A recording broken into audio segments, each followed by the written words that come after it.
Writing is a powerful tool for fueling forward their career, either as an HR professional inside of an organization or as a consultant. Welcome to the Joy Powered Workspace podcast, where we help HR and business leaders embrace joy in the workplace. I'm JoDee Curtis, owner of Purple Ink and powered by Purple Ink. And with me is my friend and co-host Susan White, owner of Susan Tender White Consulting, an HR consulting practice. Our topic today is on joy-powered writing. And, writing isn't just a creative exercise. If you are looking to become a thought leader and speaker, a book is a great way to display these talents. Writing can also benefit and help you grow your career. I know writing has made an impact on my career for sure. As many of you might know, I have authored or co-authored 4 different books. The first one was Joy Powered, then the Joy Powered Family, the Joy Powered Team, which Susan co-authored with me as well, and the Joy Powered Organization. I'm also working on 2 more, the Joy Powered Leader and the Joy Powered Networker. I'm taking a different approach to writing these last 2, and this new approach came about mostly due to working with a book coach and attending a 3-day writer's retreat. The coaching and the retreat were fabulous, and now I wonder, how did I ever write those first 4 without them? JoDee, why did you start writing books? Even though I have these 4 books behind me now, in 2016, it was a significant stretch for me to write my first book. I was starting to apply to more and larger conferences, and for many of the applications, the first question was, "Are you a PhD or an author?" And quite frankly, it bugged me that I had to respond no to those questions. I thought it would surely be faster and easier to write a book than to get a PhD, so I committed to writing one. I didn't consider myself to be a strong writer. I had, and still have, 0 patience to undertake such a big task.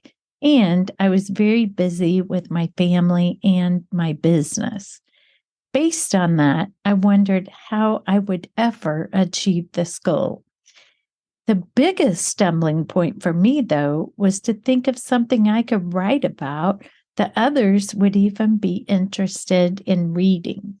The good news, though, is that I am very committed to reaching my goals. And once I set a goal, I was in. I said I wanted to write a book because I wanted to speak more. And I thought if I had books, I would be able to speak at more conferences. It worked. Yeah. Yeah, somehow, it doesn't really matter how good or bad your book is. It's sort of, people think it gives you credibility to say you've written a book. So I wrote that first one, which I thought would be a real struggle for me, and I really enjoyed it. And then I just kept writing. What did you enjoy once you got into it about writing books? Well, I think I was nervous when I wrote that first one of thinking, what do I have to share that others would want to read about? And the more I wrote, the more I felt like, hey, I do have some thoughts on this topic, and I do have experience in this topic. And I just got to where I wanted to spill it all out and get it on paper about things that I was thinking about or things that I had observed or read about as well, too. I'll also add that I think it's a fascinating time management experience. Plot out how long I thought it would take and blocking off from my calendar for times to write. It was just fascinating for me. So with the 4 books, how long do you think it took? Did you get faster as you went, or did experience get you quicker? I started writing and had published my first book in 6 months. And then in my later books, I had co-authors. That helped to make it faster, at least on my end. But yeah, one of those books where I had a co-author too, we didn't actually have a hard deadline. And so it actually took way longer than the other books. So I like to write when I have a deadline. Like, I'm going to speak at this conference on this topic, so I need to have this book available, right? Got it. And when I don't have that, then I'm not pushed to get it done. So, and Susan, what about you? What enticed you to write with me on the Joy Powered team? You're very hard to say no to, JoDee. As you know, I don't really enjoy writing. I love talking. Hence, podcasting is really a vehicle that I really enjoy. But writing, I spend so much time kind of with angst thinking about what to write. When you asked me, you told me who else was going to be in writing the book. It was about a joy-powered team, and I love the concept. I'm really attracted to the topic, and I thought, if I'm going to write one book or one chapter of one book, this is going to be the book, and it's going to be with these people. So I truly did enjoy it when it was finished. But for me, writing has never been high on my list of want-tos. Yeah. Well, you did a great job. Our guest today is my book coach and the lead facilitator and organizer of the writing retreat I attended. The fabulous Cathy Fyock. She's a CSP, SPHR, SHRM SCP, is the business book strategist and works with professionals and thought leaders as a career growth strategy. She is an author herself of 11 books, including On Your Mark, Blog to Book, and The Speaker Author. She believes that authors change the world one word at a time. I like that. Cathy, before you were a book coach, I understand you were also an HR leader. How did you make that transition?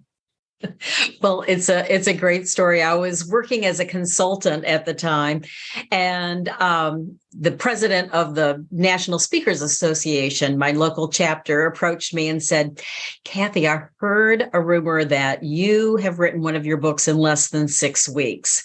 Is that true?" And I said, "Well, actually, I've written 4 of my 5 books in less than 6 weeks at the time." And he said, "Oh my gosh, do you have a process?" And I thought, I don't know. Do I have a process? And so I thought, yeah, I guess I do. And he said, "Would you be willing to give a program for our chapter about your process?" And I said, "Oh, I would be delighted." He said, "But before you say yes, would you be willing to coach a couple of our chapter members who are working on books and then give a program?" And I said, "Well, you had me at give a program, so I'm definitely in."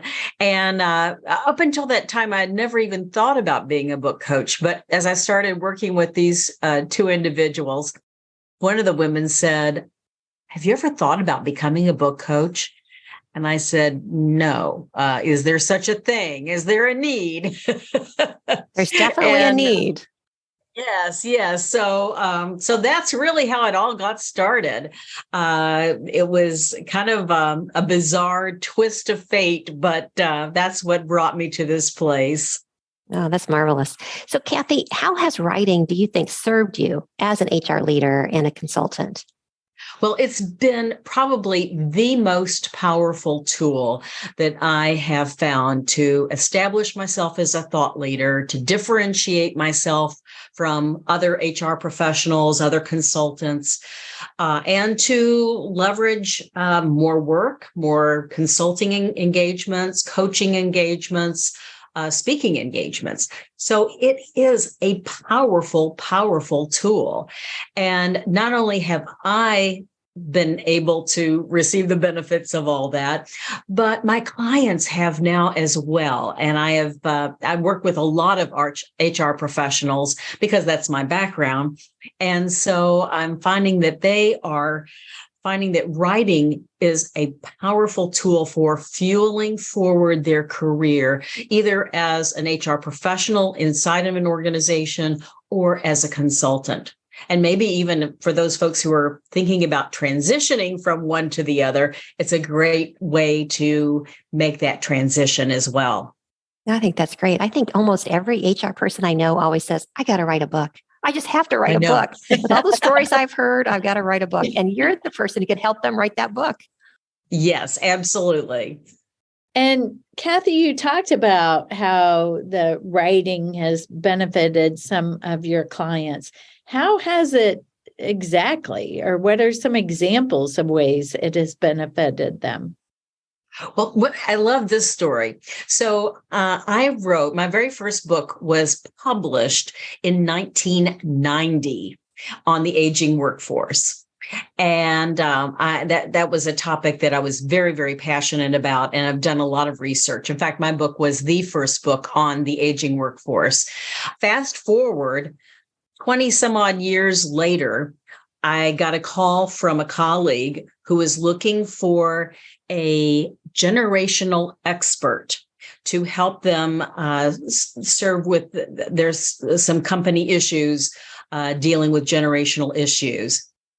Because of my book, written 20 some years ago at the time, I got a really nice consulting assignment for several years. In fact, I'm still doing a little bit of work for this client. And so it has paid me thousands and thousands of dollars over many, many years. So that's the power of a book. I think that's really dramatic, but that really says it all, that it can 20 years later be still doing its magic for you. Oh, that's wonderful. Cathy, you were young 30 years ago when you wrote that book. So what even led you to write a book about the aging workforce when you weren't aging? Well, I was aging, but I was much younger. I guess we're always all aging. That's right. Yes. I was working, my last corporate job was at Kentucky Fried Chicken, where I initiated an older worker program. We were finding that it was very hard to find the young workers that we had traditionally hired. And we needed to look at different strategies for reaching out to different labor market segments. And I was particularly interested, I don't know why, but I was particularly interested in older workers. So I did a lot of research and found that there was nothing written at the time on the aging workforce. And yet I knew that HR professionals and business leaders would have an interest in understanding what's the same, what's different, what do you need to do differently if you're going to attract and retain an older worker.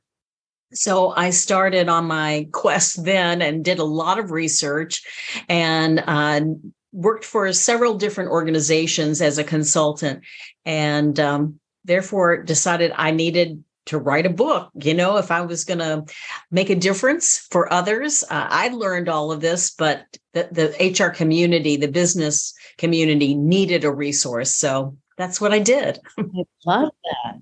Cathy, so our listeners are primarily business leaders and HR professionals. So for people listening, what do you think the first steps are for people who are interested in writing a book to grow their careers? Well, I think just start writing, because writing in and of itself is a very powerful strategy for differentiating yourself, to standing out in the marketplace, to letting people know what you think and what your values are, what your expertise is.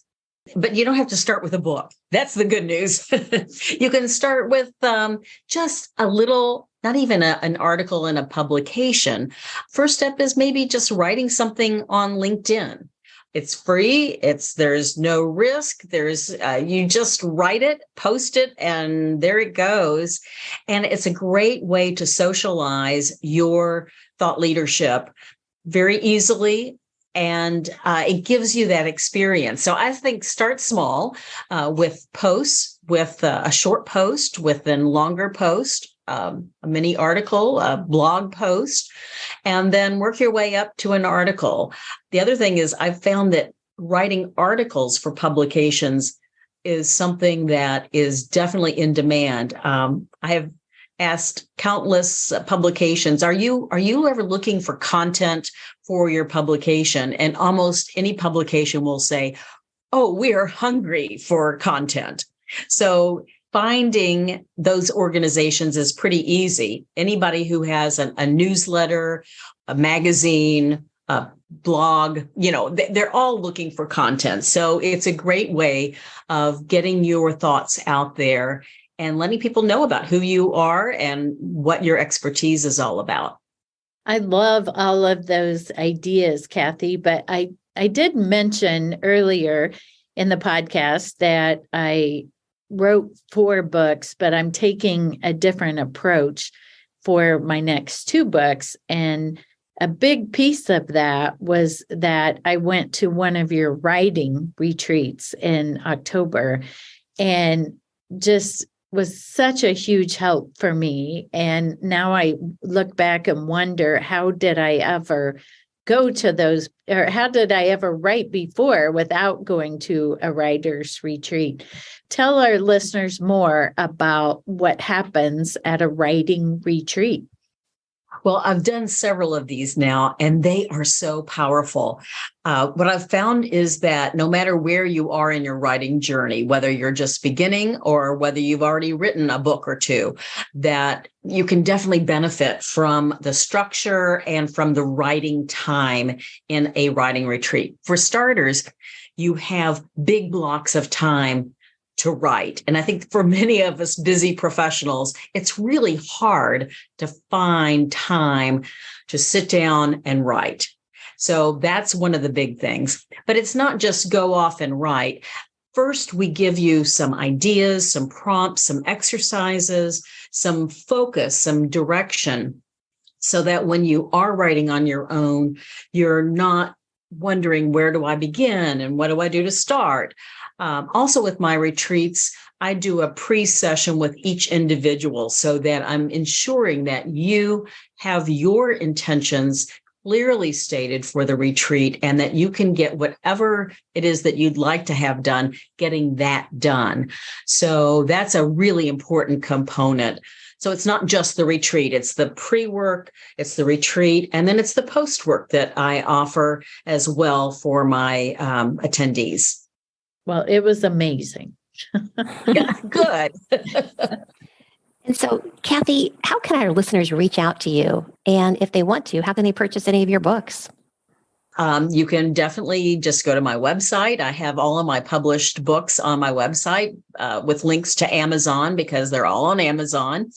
You can also get information on my retreat, and my website is cathyfyock.com. So it's my name, CathyFyock. And we'll add that to our show notes so that listeners will have that information as well, too. Cathy, we are the Joy Powered Podcast. So we'd love to ask people about finding joy powered work, or what advice can you give our listeners on creating more joy at work? I love that question because when you are joyful in your work, it's not really work anymore. It becomes just part of who you are. And that's what I love most about what I'm doing now. I am working as an independent coach, consultant. I do a lot of speaking and training in the work that I do, but I love being my own boss. And I love that writing has afforded me the expertise, the credential, if you will, to become a book coach. Because I tell people, I didn't major in English. I don't have a degree in writing or anything like that. But by writing the book on how to write a book, I have been able to become a book coach. And that is the power of a book, of creating that joy of doing your own thing and being the one who gets to call the shots and be sure that your work is aligned with who you are and what your strengths are. And that is amazing. Excellent. I love it. Well, thank you so much for joining us today. We're happy to have had you on. Thank you so much. Thank you so much. JoDee, oh gosh, wasn't Cathy just a fount of enthusiasm for writing? As a person who doesn't care for writing, she almost got me excited about why not? Why not write? Now, for any of our listeners, we hope that it inspires you to think about maybe I should be writing articles or maybe I should be posting things on LinkedIn. As she said, is really socializing your brand out into the world. It's an easy way to do it and a smart way to do it. And if you want to bite the bullet and write a whole book. Yes. And if you're interested in doing it and think that you wouldn't be able to, I can tell you, I was someone who never thought I would have patience or the time to sit down and write a book. But once I got on a topic that I enjoyed sharing about and learning even more about it as I wrote the book, it was an excellent process every time I've done it. And now you love it. I watch you when you're writing, and it's really a new passion of yours, which I really admire. Thank you. If you are interested in any of our Joy-powered books, you can find them and other Joy-powered items at getjoypowered.com/shop. JoDee, it's time for our listener question. We welcome questions from any of our listeners anytime. This is from a listener who actually reached out to you directly, JoDee, this past week. What's the most important thing HR leaders can do in 2023? Big question. I can't wait to hear the answer. I know. And, I could give 15 different answers to that question because there's so much going on and so many things HR leaders can focus on. But I think something that I've always thought was important, but even more so more recently, that I think it's about focusing on manager training. We expect managers to do lots of things, to be involved in the hiring process, to engage them, to retain them. But so many times we don't give managers the skills or even the confidence to be able to do those things. We think sometimes like, oh, they've worked here for a long time. They know that now. But it is managers who have the biggest impact on our teams. And it's managers who likely do most of the recruiting, at least in the decision process. And it's managers who can serve best as leaders in topics like diversity, equity, inclusion, and belonging. So think about reaching out. There's, whether it's training via Zoom, training online courses, training live courses, there's lots of different ways that people can train their managers. Of course, some of it too is even mentoring or coaching them as well too. It doesn't always have to be about a class. I think that's great advice. In the news today, a recent study by Sage revealed their predictions for HR in 2030. Let's take a look at their top 5. Number 1 is really no surprise, and something many people have started doing already, is flexible working. It's revolutionizing employee experiences that truly make work work. The rising employee expectations also will challenge HR like never before to provide an authentic, tailored workforce experiences that empowered people to do their best work. Number 2, organizational flexibility, fluidity, and agility led by HR. I love this. HR is really going to be looked to prepare and lead organizations through whatever crisis hits with agility and confidence, no matter how unexpected. Number 3 is about people analytics, that we will be using more of those to drive a business impact. So people analytics and HR teams will have fully evolved beyond just data reporting and collection, but to be more intrinsic to driving business impact across all organizations. Number 4, this really hits home with me. By 2030, HR automation trends will elevate the role of HR. I think sometimes we're buried trying to figure out, how do we free up HR people from the tactical so they can do the strategic? I think with AI, it's moving much faster now. And I think we're starting to really get our arms around AI that works in our favor. That's really technology for good.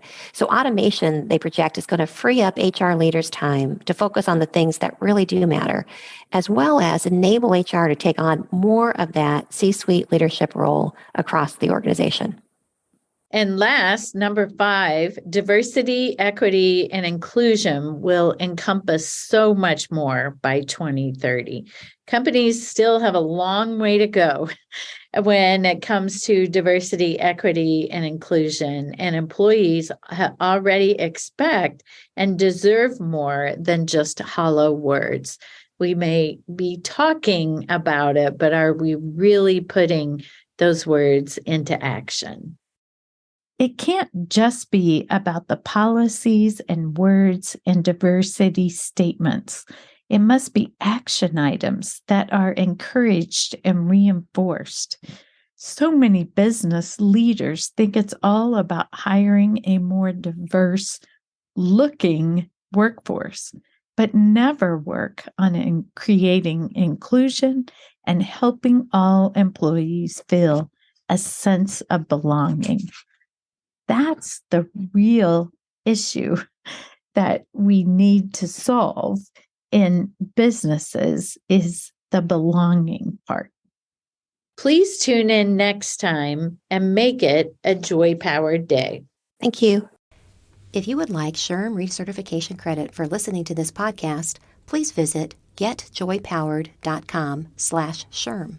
You'll find an evaluation of the podcast, and once you complete the evaluation, you will see the SHRM recertification credit code and a link to a proof of participation certificate. Again, that's getjoypowered.com/SHRM. Thank you for listening, and thanks for your dedication to the HR profession. If you liked the show, please tell your friends about it and let us know what you think by rating and reviewing us on Apple Podcasts. You can learn more about Joy Powered at getjoypowered.com. Check out the Joy Powered shop, where you can order our books, journals, and other items that power our joy at getjoypowered.com/shop. We're at Joy Powered on Facebook, LinkedIn, Instagram, and Twitter, and you can email us at joypowered@gmail.com. We hope you tune in next time. Make it a joy-powered day.